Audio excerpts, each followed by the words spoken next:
Okay, so in order for you to understand my move out story, we kind of have to go over my health journey just a tiny bit so things later on makes a lot more sense.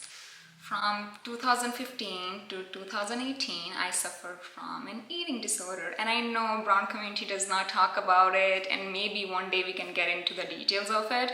The idea of me wanting to move out actually started from those years. I was constantly body shamed for being too skinny, and then I was body shamed from my own brain for not being skinny enough. I was not even that skinny, but it was somewhat of an embarrassment for my father to watch his daughter not have some meat on her, whatever that even means. He would remind me every day how there are a million girls who are prettier than me, they're glowing, I'm an embarrassment, I'm a disappointment to his izzat because we have all the money in the world, so why is his daughter so skinny? During this battle of my brain and my parents, I was also working. I did my first internship right after high school in Department of Labor, and my second internship the very first summer of freshman year, which was as marketing intern in downtown Brooklyn. So no matter what I was going through, I always stayed busy and I always worked no matter what. Unfortunately, the constant stress and body trauma got to me. The very first week of sophomore year, I was diagnosed with acid reflux, which is basically a best friend of heartburn. It's very individual for everyone else, but in my case, it took away the ability for me to even drink water. It was pretty bad. I could not have anything spicy, acidic, anything that's like sharp, so like a tortilla chips, anything that's too hot, anything that's too cold. I basically lost everything. I lost the choice to make a decision about any food. It was a very confusing time for me because first you're making a choice and now the choice is taken away. My parents at first did not really understand what's going on because in their head they never heard of something like that before, so they would try to take control. They would force feed me, and obviously Paki food and desi food in general is so spicy and that would hurt me and I would stay up all nights. Yeah, it was pretty bad. There was no level of support coming from them. It was more like, I told you so, you deserve this, and now you're going to die. Maybe if you pray 5 times a day, all these issues will go away. I went from being 115, 117 to 88 pounds. My weight dropped like rapid. And at one point, I kind of started to believe that maybe they are right. Maybe I do deserve this. So I have these voices in my head and I am mentally drained, physically dying. So I decided to believe them and I decided to hurt myself.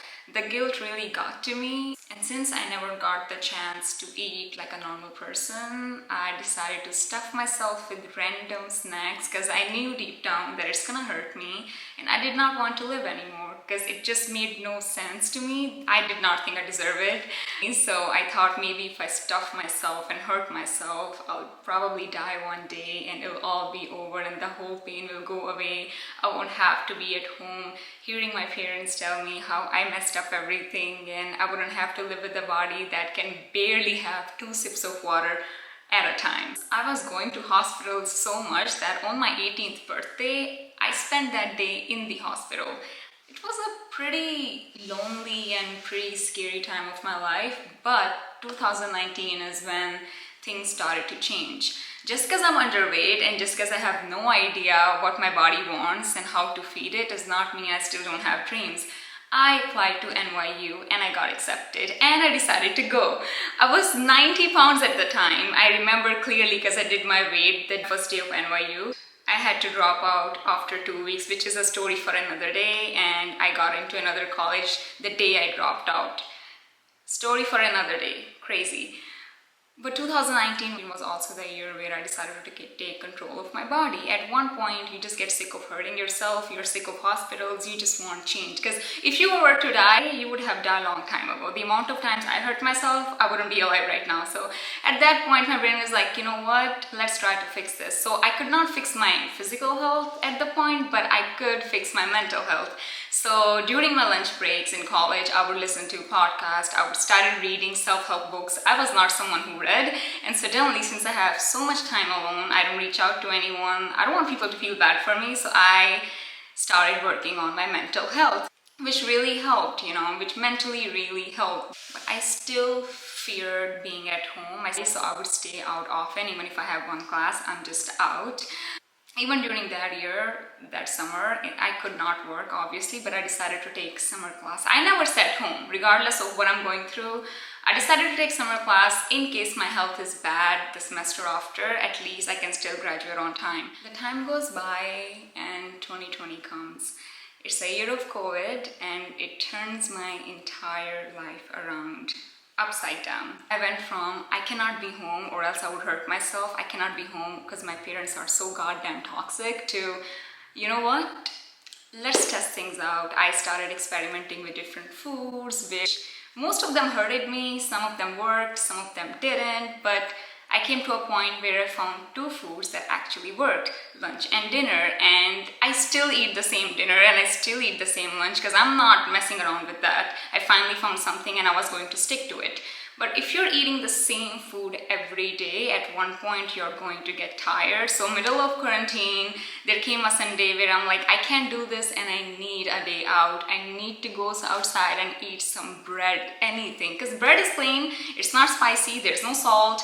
I can get away with it, but it's something different. I had this idea that I need to walk out, so I walk out. And from there on, the toxic cycle of constantly fighting to go outside so I can help myself, to them fighting over the fact that no brown girl goes out every weekend. I just happen to be different, who wants a day out. What girl goes out? You stick with your parents, you go everywhere with them. And even then, they wouldn't really want to come with me either. So it was just very hard and very confusing, and it would trigger me to just fuck up my health because I didn't see a point of sticking to a diet if I don't even get one cheat day out. The last year of my college, I worked again. I did my 4th internship in a birth control company. I never stopped working. No matter what's going on in my life, I find a way to stay busy. So I started working in a birth control company. Now, this is my last semester of college, and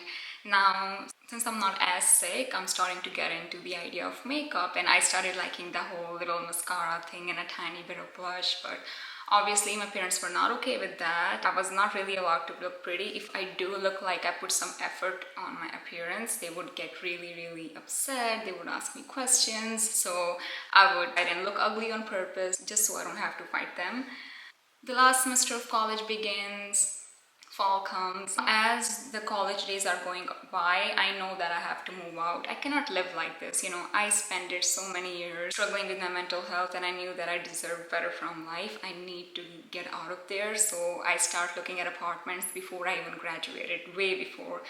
I started interviewing with companies before my finals even came close. I interviewed with Google, which was my dream company, but I ended up having an anxiety attack in the middle of it because I did that interview at home, and every time I'm around my family or around my parents, I just get very anxious. But I still graduated with a 3.7 GPA on time with a job, and it was a remote job. I started working from home, and at this point my parents are very happy because I'm home now. They don't have to count my minutes. Everything is fine, but they were still not letting me out on the weekend, and I was having anxiety attack every weekend that I did go out. At that point, it's meaningless. If you're going out for your mental health and you're outside and you're only thinking about them, what they're thinking of you, what they're gonna say when you come home, there is no point of going out at all. And at this point, I'm looking at apartments still. I'm roughly looking. I'm mentally preparing myself for the fact that I'm going to leave this place.